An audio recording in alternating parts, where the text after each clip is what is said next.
let's get into the tutorial, and then I will give you guys like a whole backstory towards the end. So I'm going to be using my wrench again. I don't recall I need anything else other than that.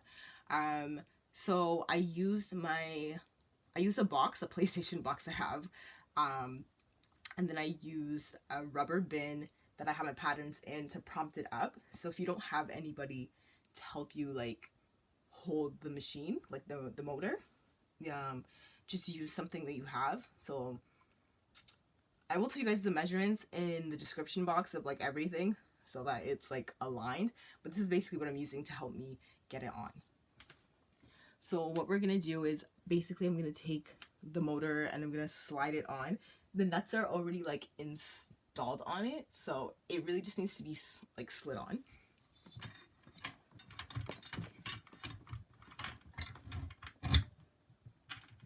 So this last one I'm going to take off, the one closest to the right.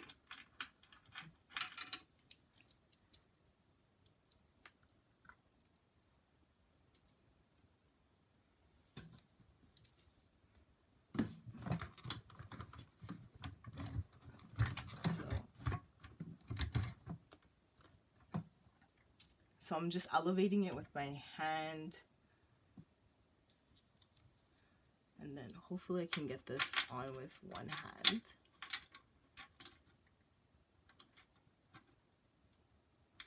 So just bear with me, guys.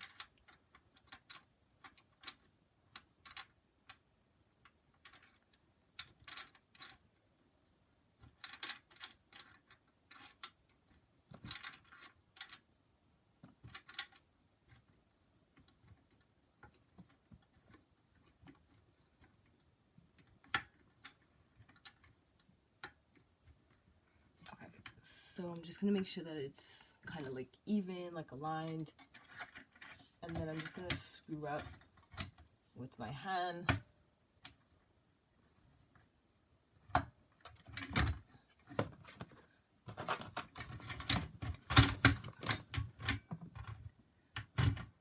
So I'm gonna elevate it and then screw up.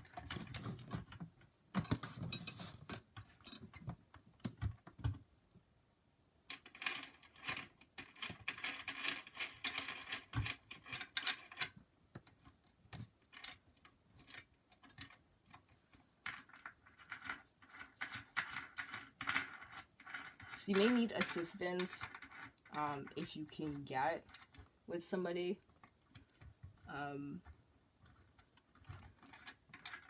If not, do some muscle workouts for your hand, because my hand's already tired. So I'm just trying to get it aligned. But as you guys can see, my hand's kind of moving a little bit. Okay, I'm gonna drop it for 2 seconds. I'm gonna see if I can add a book or something underneath a little bit. Okay.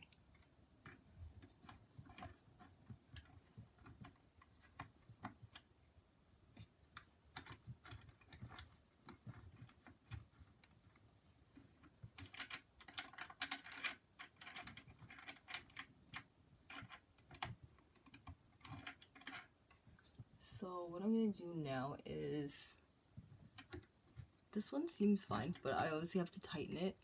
I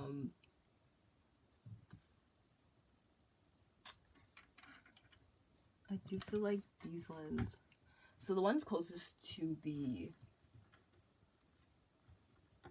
left hand side, I would say, I want to try and push it a little bit more.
gonna make sure that it's fully screwed in. So I'm just gonna do the other two, and then we'll fully tighten it.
Okay, so the machine is secure. I've tightened it tight enough that you know, it's in properly. I will test it out. I didn't make it like super tight because just in case, you know, I have to take it off. So I just left a little bit of, not like a tight tension basically. So the next step that we're gonna do is we are gonna reinstall the plug and everything. I do actually need a screwdriver for that, so I'll have to go and get one. But yeah, we're just gonna do all of that, and I'm gonna show you guys that next step. So we're basically gonna be installing the power button now. I labeled everything from the last video, so you guys can see it says left fuse, right fuse, all that stuff. I'm gonna be using a screwdriver for this part. And if you guys watched the first video, but if not, if you don't watch it, I used a wrench. Forgot to show you guys. But this one's adjustable. It gets tight and then it gets loose. So I have put the screws in on the side. So I'm just gonna align it with the holes.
So I think it's pretty secure.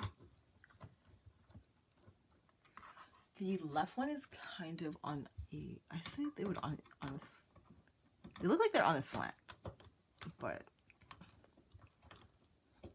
I think that's how it was when I had on, when I like took out the screws already.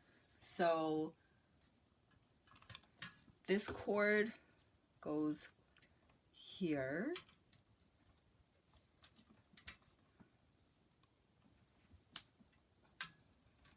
So there's just a little hook there. So I'm going to slide it in carefully.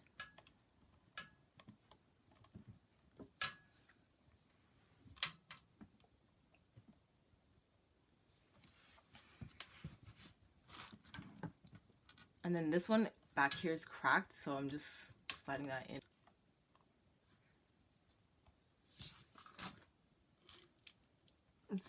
Okay, so it's on.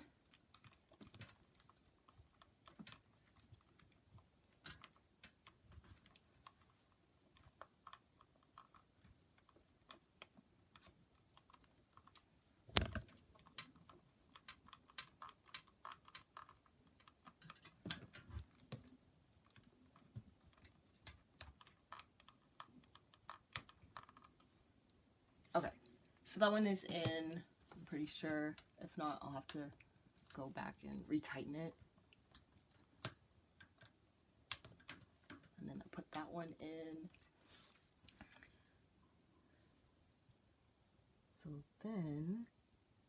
So now we're just gonna put the, we're gonna use this little piece to put the back plug in.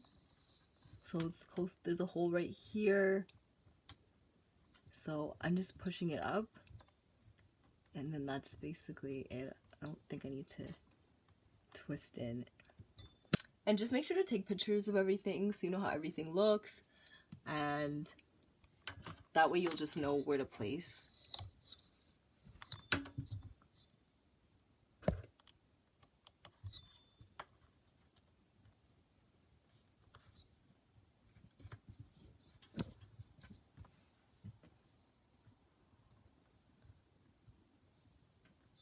So that one is in.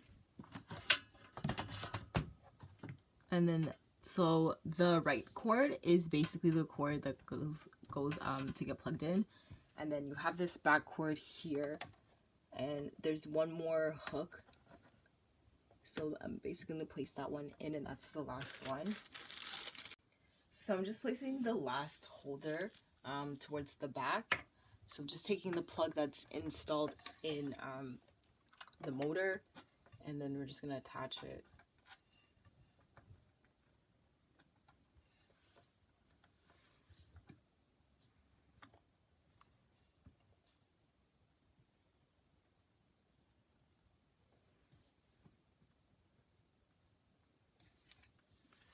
So I just pushed up.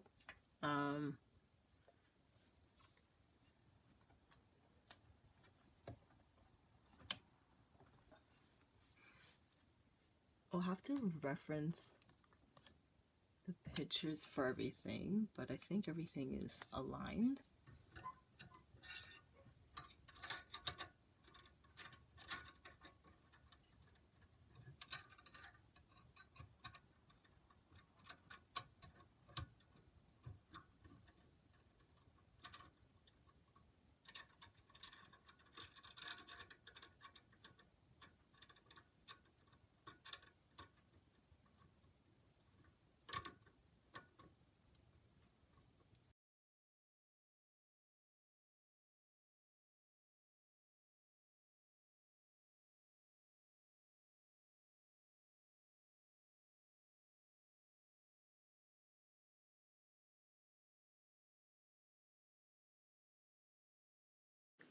Okay, so for this part, we're going to attach the foot pedal back to the motor, and we're just going to use the screws that we have to attach it. And what you need to do is you need to hold the bottom of the foot and anchor it, and then slide them together and then hold it into place.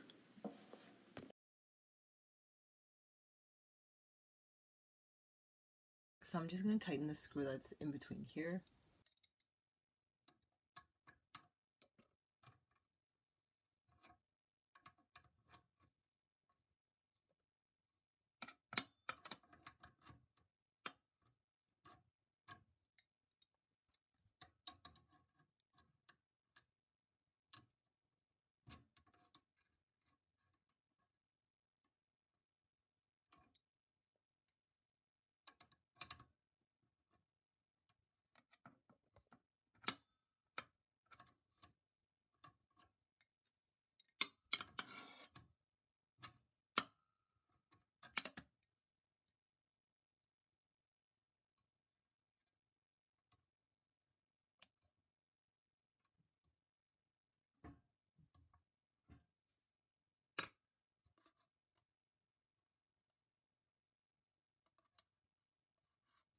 do see a crack on my motor. I'm not sure if that was there before. Okay, so the last step I'm going to be doing is basically adding the belt onto the pulley down on the motor. So what you're going to have to do is just going to have to remove some stuff off of here.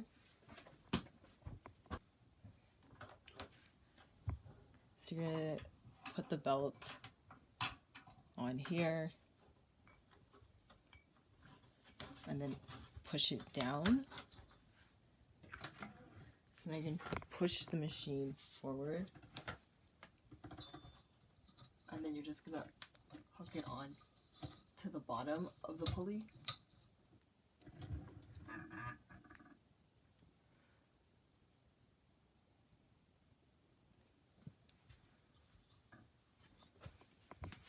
And then you're just gonna make sure that it's taut.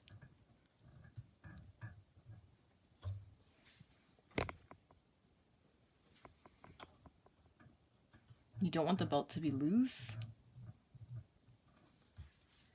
So I think it's good. It's there. So it's basically on. Everything is basically installed. Let's get into the details of everything. So the crack on the motor actually was there before, and I analyzed the picture. So what I assume is that when I got the machine, it probably had a crack on it already, and I just never noticed it because I've never taken the motor off of the actual machine, so it probably was already there. But nonetheless, you know, maybe that explains why it was squeaking. So I took in the sewing machine and they maintenanced it. I think I took it in on the Tuesday evening, and then they called me Wednesday the next day and said that like to come in and pick it up because it was maintenance. That maintenance cost $150. I don't really think that the machine needed maintenance because, you know, I look after it and stuff, and they didn't really do anything, to be honest. There was nothing wrong with it. So, but listen, the services are never cheap when it comes to fixing stuff. So it did cost $150, and another place actually was way more. So, you know, it is what it is. And so second thing is, I obviously found out the motor was squeaking. So I took the motor in, and they said that it wasn't able to be repaired, which I kind of found weird. But they basically suggested for me to get a new motor, and they were going to actually try to keep my old motor, and I wanted to keep my old motor, and I got a new motor as well. So originally the price was $180 to keep my motor and to to get a new motor, which didn't make any sense to me because they said it didn't get repaired and it was beyond repair. So I'm like, it doesn't make any, why would you be keeping the motor? So anyways, I ended up getting for $150, and I took back everything and I just bought a new one just in case. So when I got home, this is the install video of my old motor, and my old motor does work perfectly fine. I don't think there's really squeaking. No, maybe I haven't been, yeah, I don't really think there's any really squeaking. There might be squeaking every now and then, but the motor is fine since I've been using it. So with that being said, like, details for you guys, like, if you guys ever have to take things in, my advice to you is, you know, do reviews and check reviews thoroughly on maintenance people. And another advice would be, if you can learn how to clean, maintenance, service your machine, you will save so much money, because in the long run, I ended up actually paying $300 for everything in total. So, and my machine, I guess, is under 1,000, I want to say. So, you know, like, if you're getting your machine serviced a lot, like, it adds up to the machine, right? And if they also, another thing is, it's better you bring your stuff to them. Like, I know it might be a hassle for you to carry your stuff, but it's cheaper to carry it there than for them to come to you. If you don't have a choice, then allow them to come to you, but it is more expensive if they're traveling. They charge for traveling, and they charge for checking, and then there's another service. Listen, people be making money out here, okay? So you could be saving yourself money if you actually learn how to, service. And I feel like another thing is too with the service trade, I don't really see a lot of younger people doing that. At least around me, okay? So if there is younger people, I definitely feel like it's a trade that we should pick up. I'm not only speaking myself, I'm speaking to y'all as well. Like, we should learn this, I'm not saying everybody has to learn it, but like you should learn at least some of the basics so that you know how to maintain things.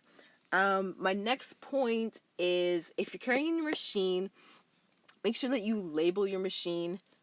Make sure you have the model number of the motor and you have the model number of your sewing machine, and that everything is, the same and the parts are there, because you never know who you're taking your machine to.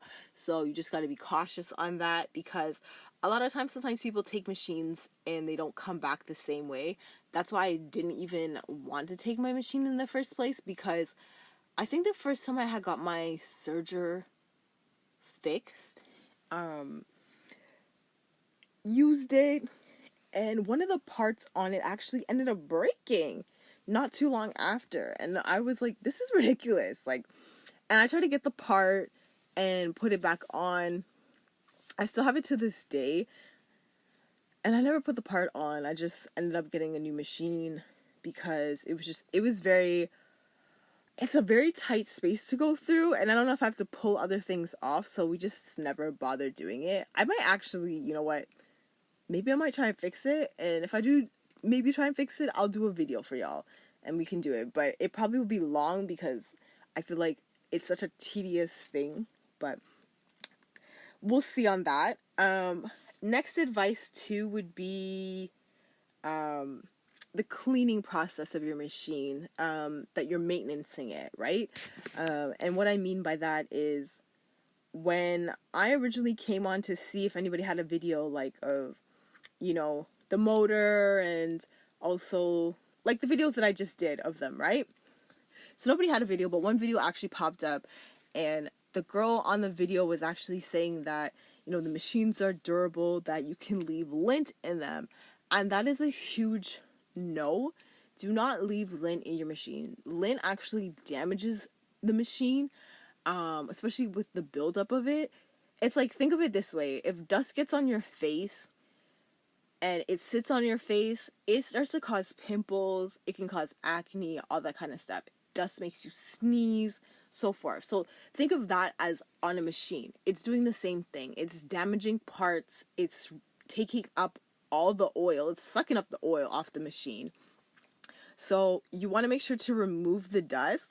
And if you are sewing every day, make sure you're cleaning your machine at least 2-3 times a week if you can. If you're not able, I would say at least do it once a week. And yeah, do the best you can and make sure that your machine is clean. The cleaner it is, the better. So you want to make sure that you're cleaning, around the needle, and I can't remember the part right now, but where your thread goes up and down, the looper, you want to make sure that that's cleaned out as well. And then you want to make sure the bobbin case and everything is clean, and make sure that there's no needles and stuff in your machine. When I was in school, there used to be a whole bunch of needles and dirt inside of the oil and on the side of the machine, that there used to be a lot of needles and like pins and stuff.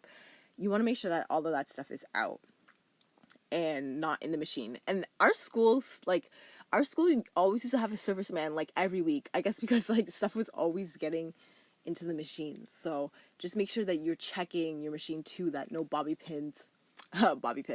that no pins are going inside, right? And for your oil, make sure that your oil is not like completely drained, and making sure that's not black. If you have to take it out, use a water bottle and use a plastic bag so that it doesn't go over the place, and drain out everything, and then you'll spot clean it completely out, and then you'll add fresh oil to it once you clean out the pan.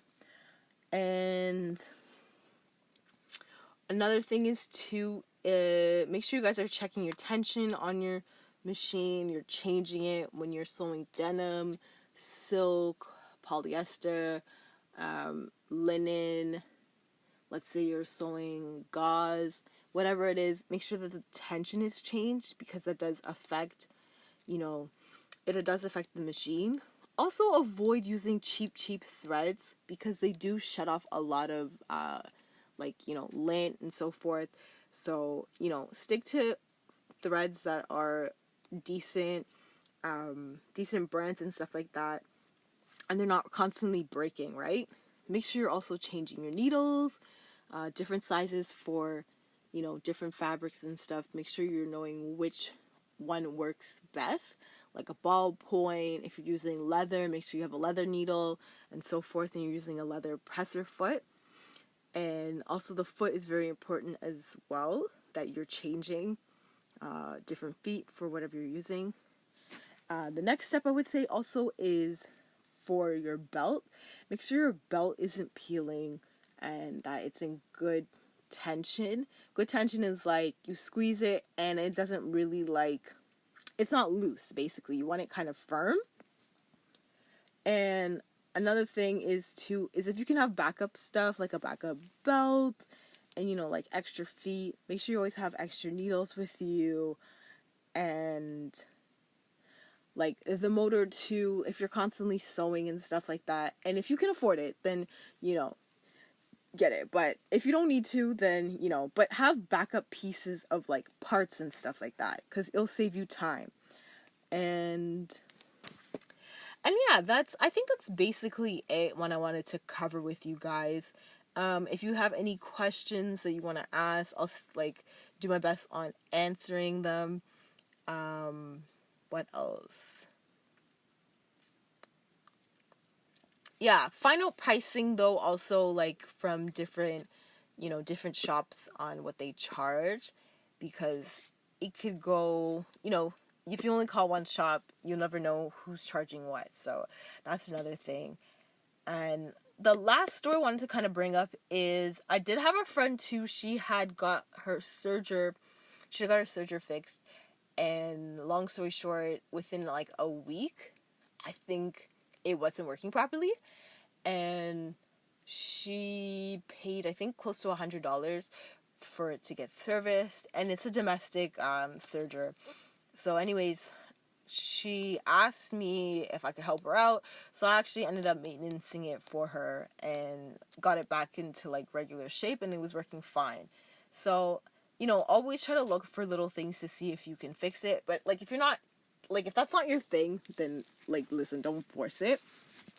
But if you can, how to fix stuff, then what, it's a learning experience, right? Try, but don't mess anything up, I would say. And make sure everything is unplugged when you are doing, checking the motor and stuff. And oh yeah, make sure you're vacuuming out the dust. That helps a lot. And dusting off the motor, making sure that dust is not getting sucked in. You can use a small paintbrush and get the dust out, or a Swiffer, and just keep everything clean. So I think that's it. If you guys, like I said, if you guys have questions or anything, let me know in the comment section. Let me know what you think about this video. It was kind of tedious putting the motor on, as opposed to taking off. I think taking off was way easier than putting on, but it's a learning curve, and I know how to do it now, so it's all good. And yeah, like and subscribe, and yeah, leave a comment, share this video. It helps, okay? If you guys want more content from me, you gotta share, and subscribe. All right, take care. Bye.